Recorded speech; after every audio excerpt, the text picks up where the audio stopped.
그럼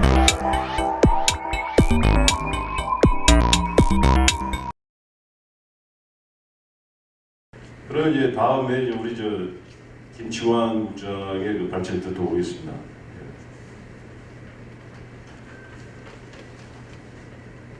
네, 통일뉴스 김치관입니다. 제목을 바로 보고 바로 쓰고 바로 열고 바로 만나자라고 해봤습니다. 주요한 주제가 현 상황, 특히 윤석열 정부에서 현 상황을 바로 파악하고 거기까지서 어떻게 글을 써야 되는지 문제였고요. 바로 연다는 것은 이제 방송 개방 문제를 특별히 좀 따로 떼어서 생각을 해봤고요. 물론 이제 인터넷 차단을 해제하는 것까지 포함됩니다. 바로 만나자도 바로 이제 우리 올바른 교육, 남북 교육. 사실 주제가 좀 넓고 그래서 수박 거달기밖에 안 되겠습니다만 현업 기자에게 발제를 맡긴 이유는 현재적 과제, 현재적 상황을 좀 같이 이야기해보자는 뜻으로 이해를 하고 이렇게 초점을 맞춰봤습니다. 사실 문재인 정부 시기 2018년, 19년에 역사적인 어떤 남북 관계, 북미 관계의 진전이 있을 것 같은 있었고 또 잘 될 것 같은 분위기가 있다가 후반기에는 실제로는 남북 관계도 그렇고 북미 관계도 그렇고 특히 민간 교류는 굉장히 답보되거나 답답한 상황이 지속됐습니다. 그래서 이른바 촛불 정권이라든지 또는 상대적으로 이른바라고 표현을 하셨지만 이른바 진보 정권이든 개혁 정권이든 하는데도 불구하고 어떤 것도 진전이 이루지 못한 채 아쉽게 마무리가 됐습니다. 이후에 윤석열 정부가 들어서고 나서 이제 새로운 흐름이 시작됐는데 아직 본격적으로 그렇게 남북관계나 이런 데서는 편출이 더 되고 있는데요. 제가 현재 외교부를 수립하고 있습니다. 외교 쪽에서부터 이제 윤석열 정부의 대외 정책이 조금씩 표출되고 있다고 봅니다. 그래서 그런 것들을 우리가 어떻게 바라보고 써야 되는지부터 시작하고 있습니다. 윤석열 정부는 가치 외교를 표방하고 있습니다. 가치라는 것은 쉽게 생각하면 시장 자본주의, 자유주의, 민주주의 이런 것을 뜻하는 것 같습니다.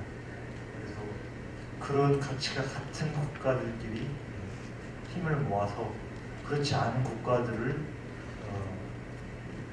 압박을 가해서 그런 가치가 같은 세상으로 만들어야 된다는 취지인 것 같습니다.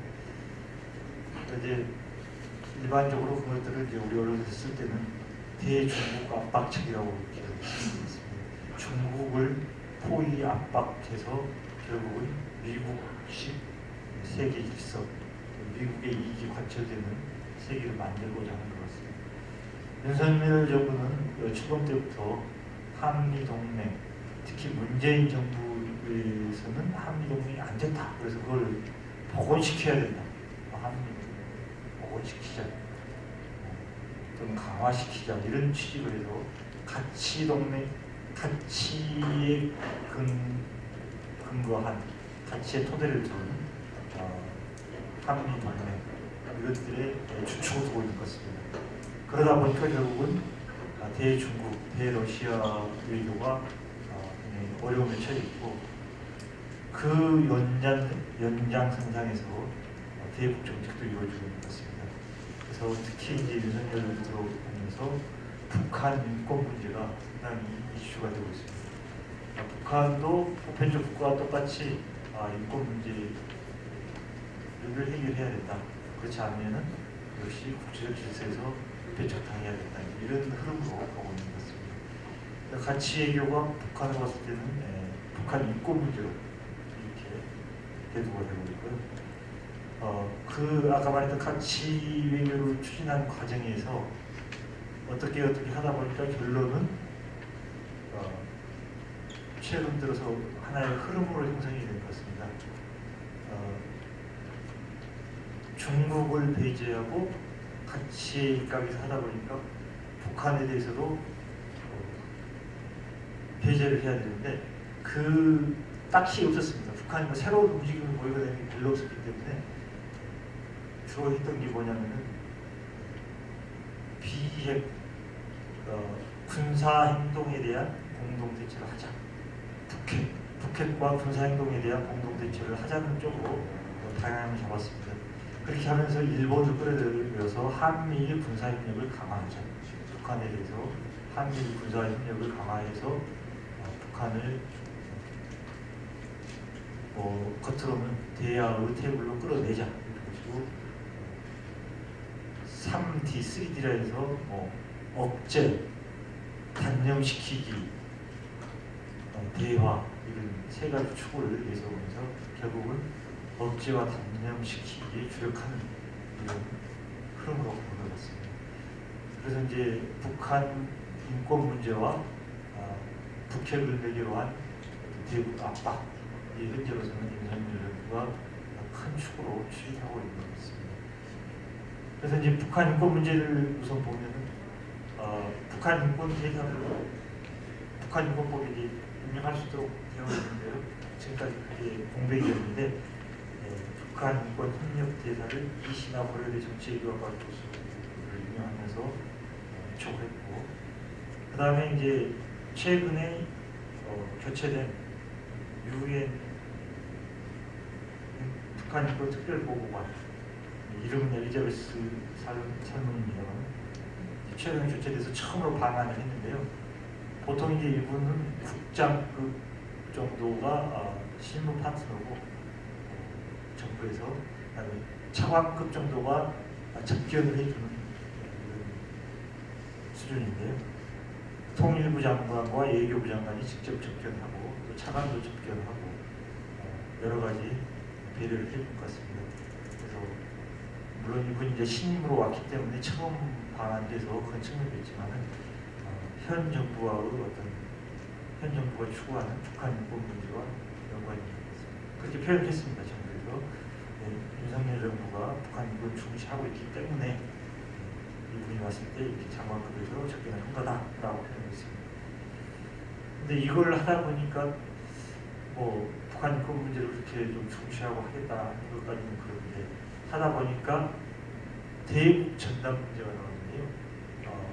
국제사회에서 특히 유엔 북한 인권 특별보고관 이런 사람들은 대북 전단을 표현의 자유로 보고 있습니다. 북한의 인권을 해결하기 위한 표현의 자유 수단으로 보고 있습니다. 그래서 대북 전단 뿌리는 것을 우리가 법으로 좀 제한됐죠. 남북교류협력법을 수정해서 개정해서 대북 전단을 불법화시켰습니다. 근데 이 법이 잘못됐다. 자유를 줘야 된다. 북한 인권 활동을 자유롭게 해줘야 된다. 이런 분위기들이 있었는데요. 윤석열 정부 들어서 아니나 다를까 박성학 자유북한연합 대표가 몇 차례 이미 대북 전단을 살포를 했습니다. 그래서 북에서 다 아시다시피 김여정 부부장이 거기에 대해서 강력한 성토를 보였죠. 그래서 이 북한 인권 문제, 이게 이제 구체화돼서 대북 전단 살포 문제, 그래서 굉장히 이제 심각한 어떤 불씨가 될 수 있지 않는가 우려가 이런 문제들을 접했을 때 어떻게 보도를 해야 될까 텐데요. 사실은 저도 외교부 출입합니다만 살몬 특별 대사가 왔다, 특별 보고관이 왔다, 그러면 왔다, 뭐라고 했다, 이런 것들 위주로 많이 스케일이 탈 수가 있죠. 스트레이트 기사라든지 이 사람이 와서 이런 말을 했다, 이런 식으로 많이 쓰고 지나가고 하는데요. 사실은 북한 인권 문제를 심각하게 제기하고 대북 전단이 날아가고 이렇게 되면 남북 관계도 어려워지고 특히 이제 대북 전단 같은 경우는 남북 간에 심각한 긴장이나 군사적 대치까지도 일어날 수 있는 이런 사안이라는 것에 대해서 심각성을 일깨우는 글들은 많이 부족한 것 같습니다. 이제 또 하나의 어떤 이제 윤석열 정부에 들어와서 가장 큰 현안이 됐던 것은 북한 7차 핵실험 임박이라는 기사들이 있습니다. 북한이 풍계리 핵시험장을 막 지금 보수하고 있고 이렇게 다 갖춰가지고 언제든지 실험을 할 수 있는 조건이 됐다. 언제 하느냐, 무슨 기념일 할 것이다, 미국 독립기념일에 맞춰서 할 것이다, 한미 합동군사훈련 시기에 맞춰서 할 것이다, 자기들 북한의 몇 주기에 맞춰서 뭘 할 것이다. 계속 임박 하는데 아직까지 한 번도 안 되고 있습니다. 그리고 최근에 이제 북에서는 핵정책을 법제화하는 이런 과정이 있었습니다. 그것들을 보면은 북한은 자기 나름대로 자기 스케줄을 가지고 하고 있는데 여기서는 마치 무슨 임박이라는 게 굉장히 중요한 이런 것처럼 계속 언론 보도들이 쏟아졌습니다. 그러면 추측도 해볼 수 있고 쓸 수도 있습니다. 근데 문제는 그 귀결이 어떻게 되는가? 북한 핵실험 임박이라는 기사들이 쏟아진 귀결이 뭔가? 북한 핵실험을 멈추게 했다라고 생각하는 사람들이 있을 수도 있겠지만 결국은 북한은 아무것도 하지 않았지만 북한은 굉장히 위협적인 세력이고 한미를 힘을 합쳐서 북한 위협에 대응을 해야 된다는 이런 논리적 규격이 있습니다. 그래서 가치의 교육에 근거한 한미 동맹 내지는 한미 군사 협력의 좋은 어떤 카드로 북한의 핵위협이라는 이런 것이 쓰였습니다. 이런 북한 핵위협은 통상적으로 미국의 위성 정보를 근거로 하고 있습니다. 인공위성 군사 인공위성을 운영하고 있는 것이죠. 그리고 미국발 북핵 임박설, 북핵 임박설이 결국은 남북관계도 어렵게 만들고 한미 동맹과 한미 군사협력망을 강화시키는 이걸 귀결했다고 한다면 이런 카드들에 대해서 우리 언론이 어떻게 보도를 하고 있고 어떤 귀결을 했는지에 대해서 좀 더 많이 돌아봤습니다. 네, 그 다음에 이제 북한 언론 개방이 이슈가 된 것은 권영세 통일부 장관이 대통령에게 언보를 하면서 실제 하겠다고 했습니다. 단계적이라는 단서를 따라서 단계적 북한 언론 개방을 하겠다. 굉장히 획기적인 이른바 보수 정권에서 북한 언론 개방을 하겠다니까 상당히 획기적으로 이렇게 들리고 실제 될지도 한번 지켜볼 만한 일이라고 하는데 실제로 될지 안 될지는 저도 잘 모르겠습니다만 이제 북한 언론 개방하면 현재로서는 두 개를 좀 나눠보면 좋겠습니다. 하나는 북한 방송 개방, 북한의 방송을 자유롭게 시청할 수 있도록 하는 것이고요. 두 번째는 북한 관련 차단된 인터넷 사이트를 차단을 해제하는 것. 이 두 가지 정도가 핵심적인 사안인 것 같습니다. 북한 방송 개방은 우리가 사실 지금도 방해 전파를 쏘고 있습니다. 방송이나 방해 전파를 쏘고 있는데 방해 전파를 쏘지 않고 그 다음에 누구나 그것을 물론 누구나 전면적은 아니겠죠. 단계적이거나 제한적이겠지만 볼 수 있도록 하고 특히 가장 높은 단계는 남쪽에서 수신을 해서 재송출한 이런 것들을 허락한다고 한다면 상당히 획기적인 일이 될 겁니다. 북한 방송을 송출을 해서 누구나 쉽게 채널에서 접할 수 있도록 한다면 상당히 획기적인 조치가 될 수 있고 남북 간의 거리감을 좁히는 큰 기여를 할 수 있고 이건 누구나 다 알 수 있는 상식적인 이야기죠. 문제는 현 정부가 그 정도의 의지를 가지고 있는지 또 우리 언론과 시민사회에서 그런 것들을 간절히 바라고 현 정부의 그만큼의 압력이나 어떤 영향력을 행사해서 그것들을 이끌어낼 수 있는지가 관건이겠죠. 그래서 하면 바람직하다, 방법은 간단하다, 그게 어렵거나 고도에서 못하고 이런 얘기 아닐 겁니다. 아까 이제 보성님께서 발제를 하셨듯이 국가공학국도 있고 방송통신망국도 있고 여러 가지가 있습니다. 그런 것들을 장기적으로 제대로 하려면 다 정비를 해야겠죠. 하지만 일시적이든 제한적이든 하려면 얼마든지 단서 조항이나 해석에 따라서만도 할 수 있다는 게 법적인 해석입니다.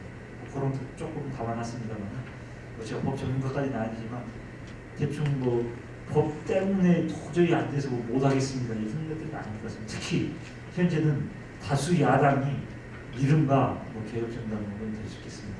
그래서 굳이 여당이 하겠다는데 야당이 나서서 안 된다고까지는 하지 않는 상황이기 때문에 집권 세력과 정부와 여당이 결심만 한다고 한다면 부분적인 법령 손질까지 해서라도 다 할 수 있다고 생각합니다. 그 다음에 이제 더 현실적인 것은 사실 북한 방송을 뭐 틀어주면 좋겠지만 더 현실적인 것은 차단하고 있는 북한 관련 인터넷 사이트들을 차단을 해제만 시켜줘도 상당한 정도 접근이 이루어집니다. 예를 들어서 노동신문, 조선중앙통신 이런 것들은 자체 사이트를 운영하고 있고 이런 것들은 뭐 한국만 벗어나면 어느 나라에서든 다 접속이 가능합니다. 인터넷에. 이런 것들은 언제든지 우리가 차단만 해제하면 상당히 북한 언론으로서 획기적인 도움이 될 수 있을 것입니다. 저도 이렇게 보면 참 허망할 때가 있습니다. 중국에 취재를 갔는데 노동신문이 너무나 잘 열린 거예요. 조선중앙통신 마음대로 보고 기사 쓰는데 참조하고 아주 쉬워요. 근데 우리 기자실에 앉아서는 뭐 프락시속으로 우회를 하든 아니면 뭐 연합뉴스나 뉴스원이나 이런 데서 뭐 제공해주는 조선중앙통신이나 노동신문을 이렇게 받아보고 굉장히 우회적이거나 간접적이거나 복잡한 절차를 거쳐야 됩니다. 그런데 뭐 중국에서 취재할 때는 그냥 막 열면 열리는 거죠. 거꾸로 또 중국에서는 페이스북을 열면 안 열립니다. 이런 국가마다 자기가 고유한 그런 정책이 있을 텐데 마찬가지입니다. 북도 인터넷을 막아놓고 있습니다. 물론 부분적으로 자기들 필요한 내용들을 쓰겠죠. 보편적으로 막아놓고 있습니다. 이런 게 상당히 이제 좀 허망한 현실이죠. 뭐 인터넷 시대에 그걸 막아서 못 보게 한다는 게 아무튼 인터넷 차단이 실제로 2004년인가요? 31개부터 시작해서 매해 한 10개씩 이렇게 추가되고 있습니다. 지금 몇 개인지 정확하게 나와 있지도 않지만 60여 개가 90여 개가 되는데 꽤 많은 사이트들이 지금 차단당하고 있고요. 근데 왜 숫자가 불안정하냐면 사실 폐쇄된 사이트가 많습니다. 차단당하면 유용성이 없으죠.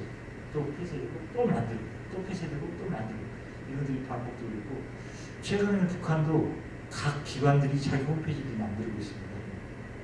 그래서 훨씬 북한 관련 사이트들이 늘어나고 있고 그것들을 좀 차단을 해제한다면 또 뭐 필요하다면서 단계적인 그 선별적으로라도 해제한다면 훨씬 남북이 가까워지지 않을까 이런 생각을 해봅니다.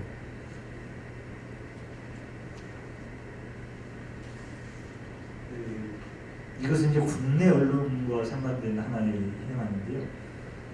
북한 노동신문 전문, 북한 조선중앙통신 전문이나 또는 조선중앙TV 영상물 자체를 게시판 같은 데 올리면 어떻게 되는가.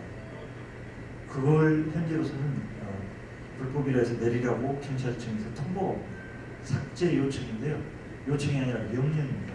그걸 실행하지 않으면 조치를 받게 되겠습니다. 이게 상당히 심각한 문제이고 지금 이 자료집 50쪽에 도표로 제시되게 됐습니다. 태영호 의원실에서 방통심의위원회에 물어봤더니 한 해에 매해 한 2,000건 정도 이렇게 북한 원문이 올라가 있는 걸 삭제하라는 이런 것들이 계속 이렇게 발송되고 있습니다. 예를 들어 저희 통일뉴스 게시판 같은 경우에 누군가가 원문을 전문을 올렸다, 북한 전문을 올렸다면 바로 경찰청에서 공문이 올려요. 당신네들 게시판 몇 번 제목 뭐가 불법 게시물인지 삭제하십시오. 참 피곤하고 난감하고 이걸 매번 해야 돼요. 그거 안 하면은 폐쇄됩니다. 강제 폐쇄됩니다. 시간이 많지 않기 때문에 그것도 좀 짚어드리겠습니다. 언론 규율 문제인데요. 이건 여기 옆에 계신 뭐 6.15 언론본부 상임대표 직무 맡고 계신 지금 선생님 계십니다만 언론 결과 2000년 6.15 정상회담 이후에 2001년 정도 마지막부터 시작해서 2005년에 6.15 언론본부와 북측의 6.15 언론분과위가 설립돼서 조직적으로도 구조적으로도 상당히 활성화될 수 있는 체계를 만들었고요. 52쪽에 보면 거기서 이제 합의했던 합의서도 있고 굉장히 이제 언론분과 잘 될 수 있는 조건인데 아쉽게도 끝났고 그 과정에서 언론본부와의 그만 있었던 게 아니고 좀 이따 토론에 나오겠습니다만 안영 대표가 있었던 민족21과 저희 통일뉴스 같은 경우는 북측 특정 언론과 1대1 교류 사업을 했습니다. 그래서 초청을 받아서 강국 취재를 하고 그쪽에서 우리 만을 위한 특별한 기사를 작성해서 보내주면 그것을 게시하고 이렇게 상당히 활발하게 했었는데 그들이 다 없었죠. 예, 진청규 대표님 계신 이제 통일TV도 새로운 시도를 하고 계시는데요. 사실 남북관계가 잘 풀렸으면 굉장히 좋은 사례가 됐을 텐데 현재는 새로운 취재를 할 수 없는 조건에서 또 많은 제약을 받고 있는 것 같습니다.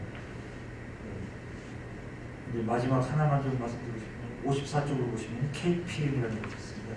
이건 일본 총련 기관으로 이렇게 우리 정보기관에서 판단하고 있기 때문에 사실은 만나는 것부터가 북한 주민 접촉 신청을 해서 상당히 피곤한 이런 상황인데 여기에서 이제 북한 언론, 노동신문, 조선중앙통신 등에서 일괄적으로 대외에 발신하고 있고 그것을 받아서 우리도 쓰고 있는 상황입니다.